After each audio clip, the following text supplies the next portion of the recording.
How's it hanging, everyone? You know, I've been living here in Mindanao, Philippines for just over 5 months now, and I've been doing a fair old bit of driving around. And a few people have asked me, what's it like driving in the Philippines? Are the roads safe? Are they dangerous? Well, I'll try and answer that as best I can. One thing to remember though, it kind of depends on how you see things. If you're a local, if you're a Filipino, you've probably grown up from a very young age riding a motorcycle. And these people, they know the roads, they know the hazards, they know what to look out for. Us as foreigners coming over here, if we've never drove over here, we don't know. We don't know the layout of the roads. We might drive like we drive back in the UK or our home country, which is totally different to over here, and that's how we can end up in problems or accidents quite quickly. It also depends on what kind of person you are. Are you a nice, careful, safe driver, or are you gung-ho? Something like that. Maybe you got road rage. Something, you know, you might get very agitated at people cutting in front of you. That happens a lot out here. You've got to remember that. Anyway, what I'll try and do, I'll share with you my personal experiences of these roads and what I think. I kind of guess the first thing to talk about is, can you actually drive over here if you're a foreigner? And generally speaking, from most countries in this world, you can come over to the Philippines and you can drive for at least 3 months on your international driving licence. Say, for instance, you have a UK driving licence, that will enable you to drive here in the Philippines for 3 months. After that period, you need to apply for a Philippine driving licence, which, by the way, is quite easy to get. It's just a small fee and a bit of a form to fill out, maybe a bit of messing around, but you will get your driving licence quite easily. When I say messing around, I don't mean you've got to take a driving test again. You haven't got to do that. But what you will probably have to do is take a medical, which really is nothing more than an eye test. So you want to make sure you've been eating your carrots. If you're a young person under the age of 18 as a foreigner, you're really not allowed to drive vehicles over here. Although there is clauses to that, and you can drive at the age of 17. But I'll delve into that maybe another time. So I guess I better talk about the roads actually, and what kind of roads they've got over here. And I'm only talking about the area that I'm in, which is in Bukidnon, Maramag. It's quite a mountainous area, although there are quite a few towns around, which I will go into later, and I'll drive around so you can actually see what the roads actually look like. But where I am, the majority of the roads, they're called like highways. They're like dual carriageways, could be the equivalent in the UK, like 3 or 4 lanes wide either side, which they're, generally speaking, are pretty good. They are upgrading the roads over here all the time. Most of the roads I have seen though, they are concrete roads, although a lot of roads are actually being tarmac now, which is a lot better and a lot smoother, and probably a lot better for your vehicle as well. One hazard you're more than likely to come across here in Mindanao, come to think of it, probably anywhere in the Philippines, you can be driving along a perfectly good stretch of road, then all of a sudden that stretch of road will end and there will be quite a section of unfinished road in front of you. And if you come ploughing off the main road into that unfinished section of road, you could quite easily damage your car tyres, or your suspension, come to think of it.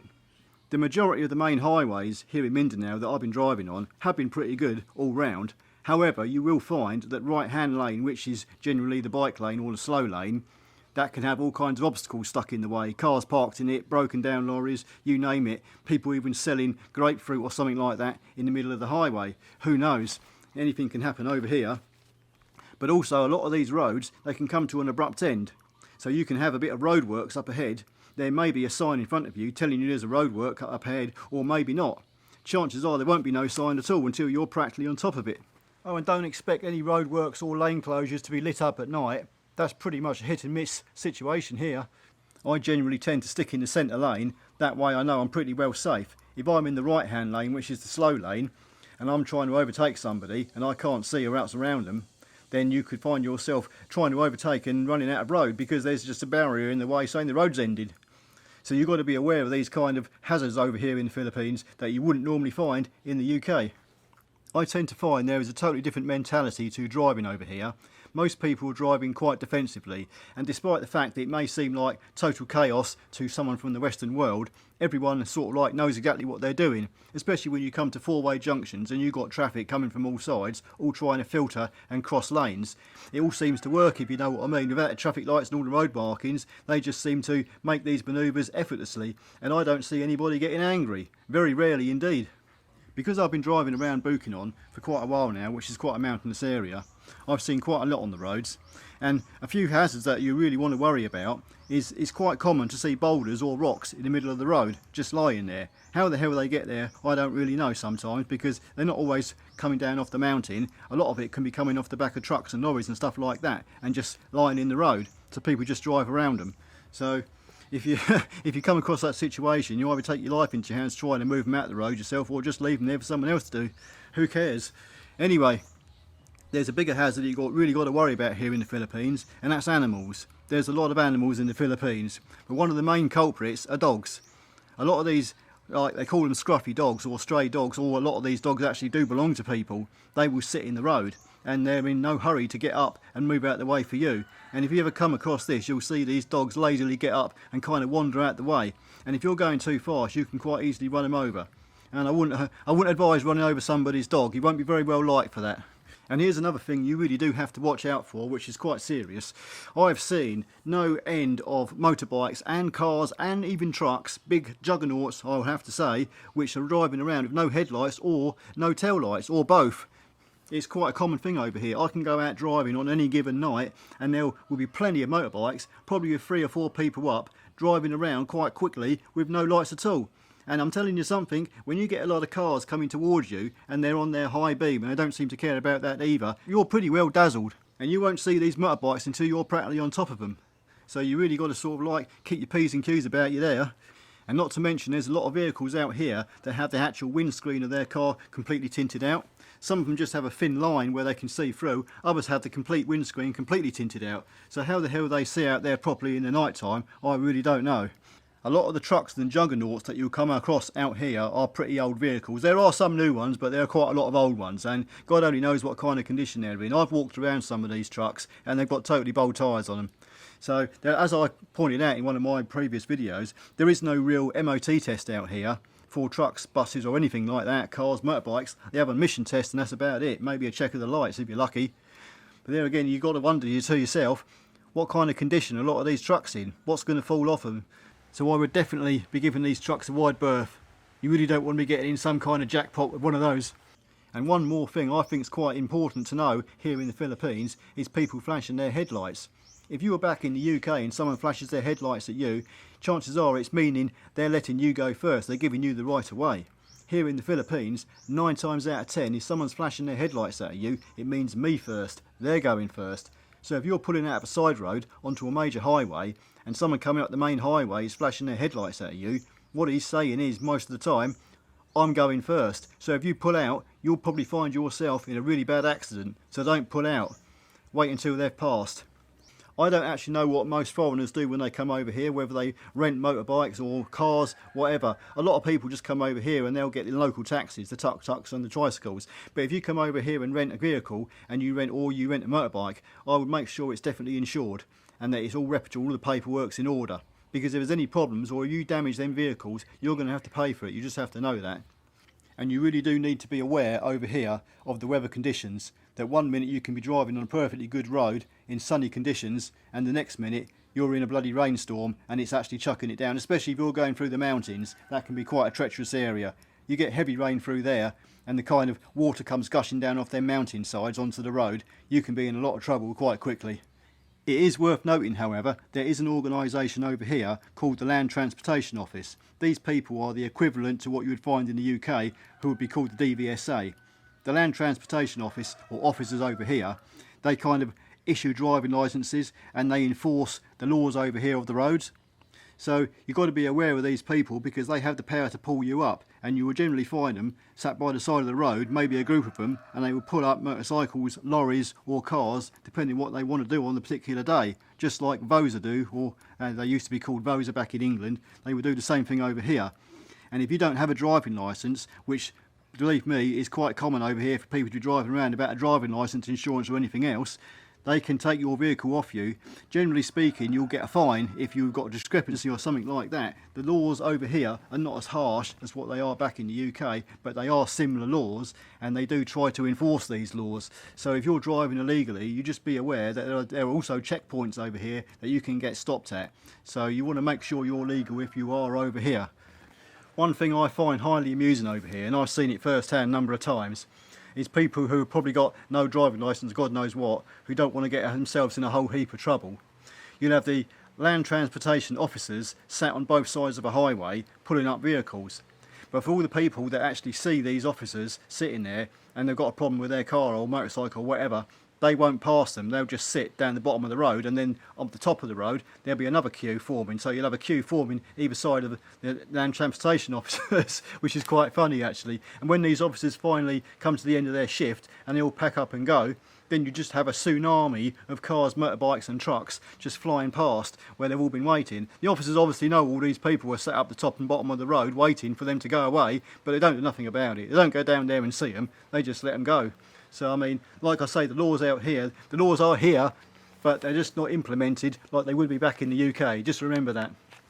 And while we're on the subjects of road enforcement agencies over here in the Philippines, just remember there is a police force out here. However, generally speaking, they don't tend to get involved that much in road traffic accidents. They may well turn up, make sure everything's okay, you know what I mean. If there's a dispute to be had, maybe they'll sort it out and then they'll disappear as fast as they arrived. Yeah, as far as the police force goes out here, they're quite different to the UK. They're not really that intent on creating a whole heap of paperwork for themselves.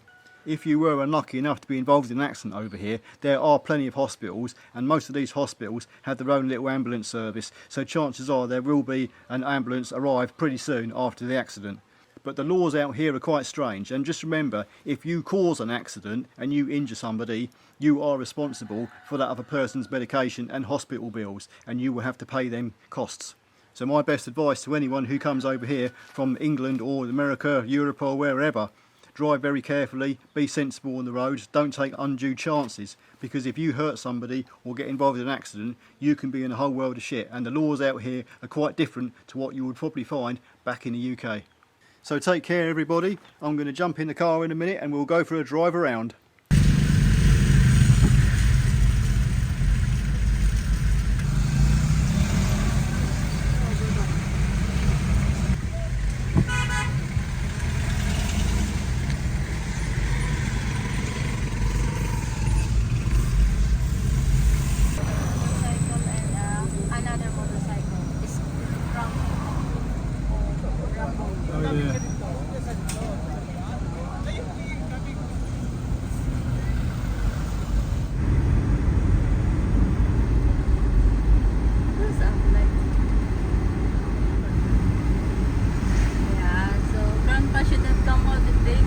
Yeah.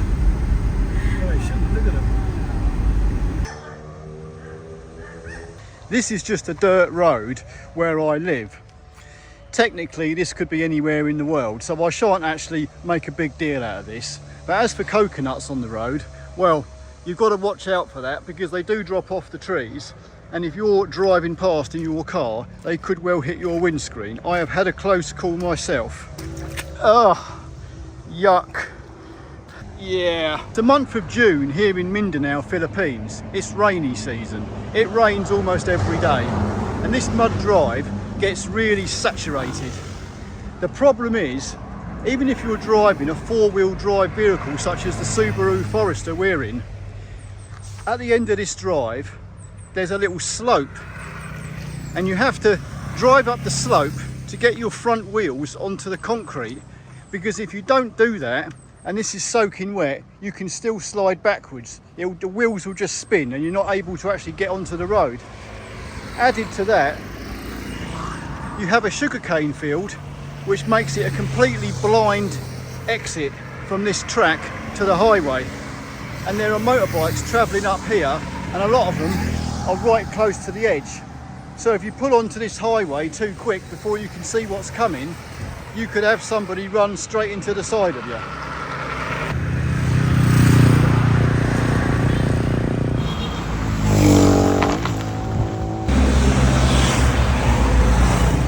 Also, you've got traffic crossing this central reservation area.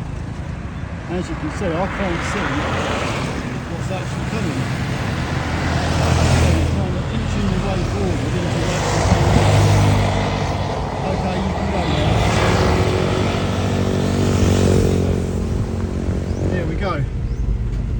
You've got people doing U-turns all the way down this highway. crossing straight into the fast lane. So we complain to the where? Well, you don't complain, I'm just stating the facts. That's how they've done the road here. And as we do know, one of the main problems is there's been a few accidents here, like that rail's all smashed there and it's all rubble just there. There's been drink drivers, Sleeping. people falling asleep just running into the central reservation. That's the kind of normal thing that can happen anywhere though. Here's another hazard, you've got the fast lane completely blocked off just there. There's no warning signs further back to let you know that the lane is going to end just there. You just come up straight on it. And if that's night time, there's no lights or nothing, you'll plough straight into that. You wouldn't even know it was there. The right hand lane on this 3-lane carriageway, they sometimes call it the motorbike lane. But generally speaking, if you're in a vehicle, a car, truck, pickup, whatever, you're probably best avoiding that lane. There is a separate little lane, a 4th lane, where you see there's a lot of parked vehicles. But quite often... Bike lane. That's bike lane. Yeah, bike lane. It ends just like that. As quickly as it started, it's gone. So if you're driving in that lane, you want to keep your wits about you.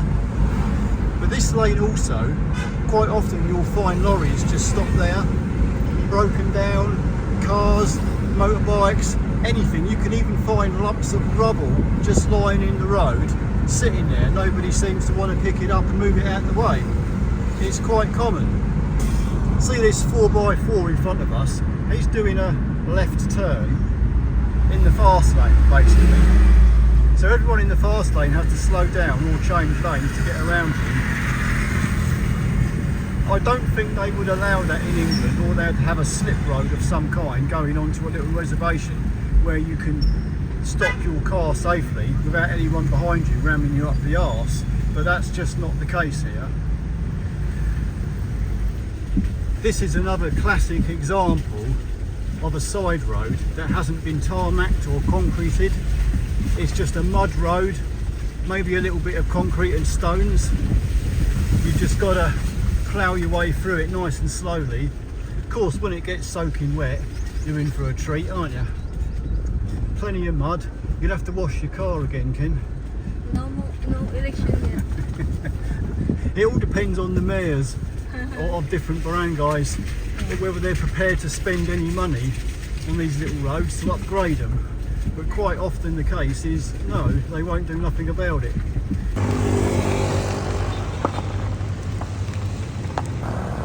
And remember, if you're pulling off the highway to go down one of these side roads, there's all kinds of hidden little gems like this one here. I guess even if you were drunk with your brown beer bottle, you might just drop into that. We'll take a right turn, which is a shortcut into the town of Maramag.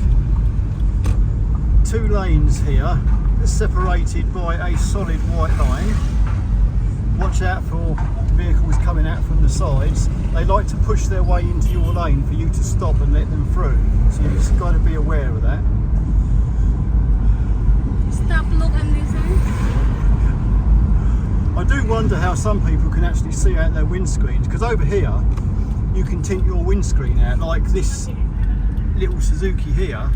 He's only got a shallow gap in the middle there, and some of them haven't even got that. So we'll cross here into the town, armoured car. The banks over here do like to carry their cash around in armoured cars. With a shotgun. With a shotgun, definitely. This is a little side road, but a lot of these towns I seem to find, they have like a certain layout where all the roads like intersect in 4-way junctions. They're like square sections. Like this one here, you've got 4 ways. So once you kind of get the general gist of the layout of a lot of these little towns and villages, you can navigate your way around quite easily. But you've got to keep your eyes open, you've got to keep on your mirrors. You don't know what's going to come up behind you, or especially what's going to walk across the road. That guy was actually running across the road, which surprises me. A lot of the people I see, they walk across the road really slow, like they're deliberately trying to bait you. So there's this woman over here. We'll just plough our way across this junction. See, she's not in any hurry whatsoever. She's watching a parade. Yeah. There's the bus terminal. There'll be lots of people walking out from there and crossing the road.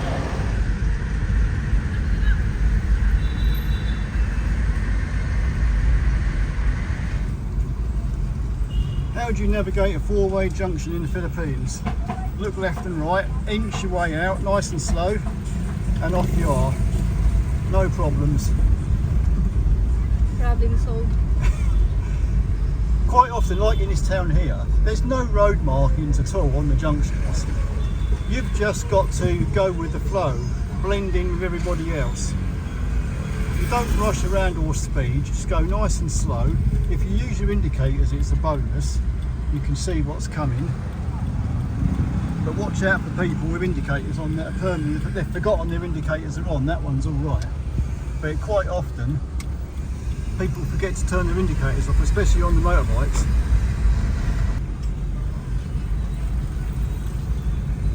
Ukay. How do you call that? Recycle. How do you call that? Charity. Ukay. It's second-hand clothes is what it is. That's what they call it ukay. It's another term. So in England's terms, it would be like a charity shop, Oxfam and places like that. But there's a lot more of them over here. Well, I'm actually not so sure anymore. In my old town in England, there was nothing but charity shops and gambling casinos as well. Las Vegas. It seems to be a thing these days, along with coffee shops. Nothing worth actually buying, and just a load of old crap. Mind you, there's not much I'd really want to buy over here either. All these little towns, they seem to supply your basic needs, but you want anything out of the ordinary, you're in for a surprise, you're not going to get it. Anyway, we're in like 2 to 3 lanes of traffic in this town, and you've just got to keep your eyes on the mirrors. Hope you don't hit nobody, because if you hit somebody, you're going to be in a whole world of shit. So it's probably best policy to take it nice and slow. Don't come flying out of junctions. Slowly does it, as they say.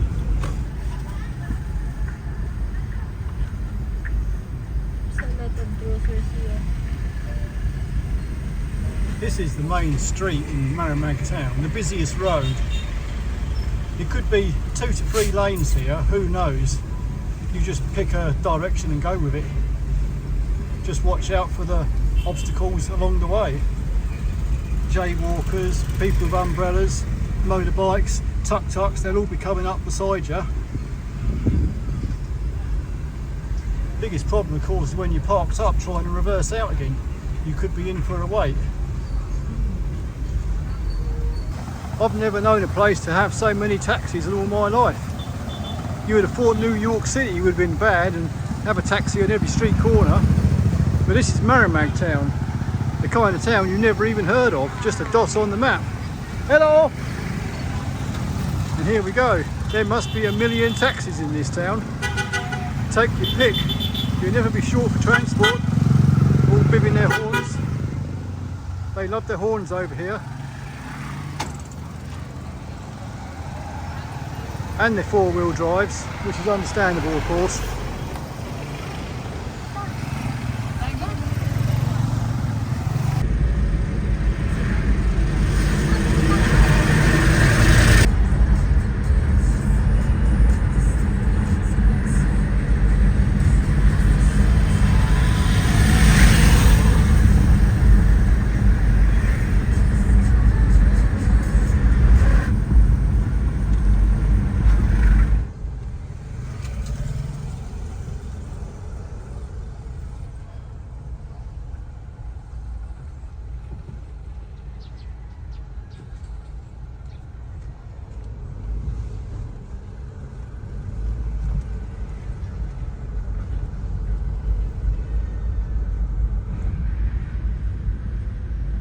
I'm driving here through the streets of Don Carlos town.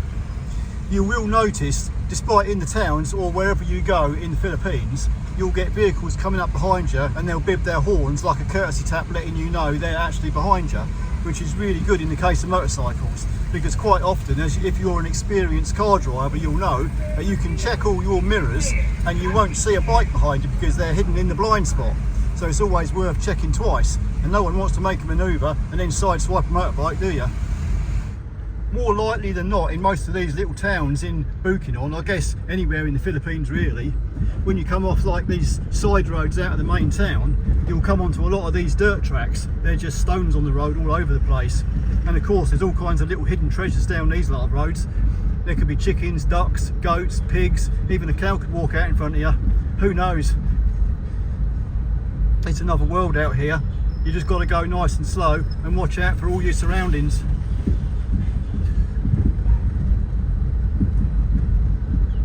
Here we go, there's a dog, but he's sticking to his side of the road.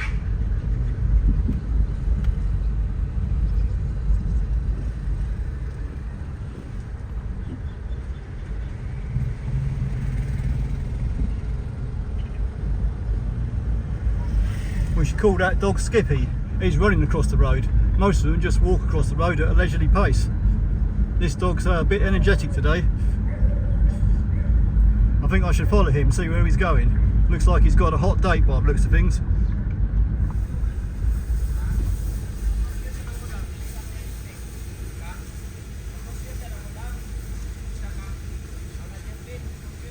There you go, you can do it. This pooch isn't put off by the car, he's just standing in front of me now. How's it going, doggy? You doing okay? Yep, thank you. Nice to see you too. Have a good one.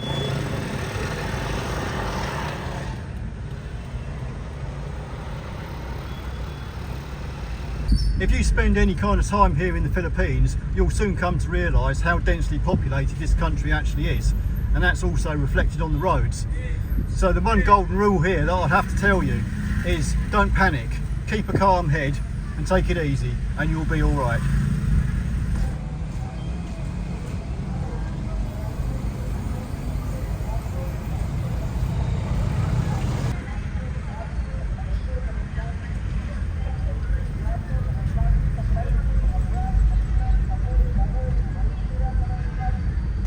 Well, I've seen enough. I think I'm going to find a little cafe and go and have some breakfast. Well, I picked a little cafe here to end the video. Unfortunately, it's right opposite a road and there's a lot of traffic going by, causing a lot of noise. But if you ever do come to the Philippines, I'm sure you'll have a fantastic time. It's a beautiful country and the people are absolutely brilliant. But anyway, on my final thoughts, if you ever do have to drive here in the Philippines, just understand a few things. On the roads, take it careful. You don't want to get in any trouble over here. It's a different country, it's not your home country, and if you don't know the laws, you can find yourself in all kinds of strife. So take it easy. And also, if you're driving a motorcycle, whether you rent one or whether you own one, I do suggest wearing the proper gear and wearing a helmet, because it's all too easy to fall off a motorcycle bike over here. There's a lot of traffic around you and it's easy to have an accident. Even if you're in a car, it is advisable to have tinted windows, or protection if you have the windows run down. You can get these sleeves that go over your arms, and especially if you go out in the sun with a bald head like me, you want to have a hat on or something like that. The sun over here, it's not like in the UK, it doesn't come up and then go around, it sort of like comes right over your head. So like noontime, you haven't got a shadow, the sun is directly above you and it really is intense and it can burn your skin. So do wear plenty of sun protection if you're out here. Anyway, that's it. I'm going to eat my breakfast, so take care everybody. Hope you do visit the Philippines in the future. It certainly is a beautiful place to be. See you in the next one. Adios.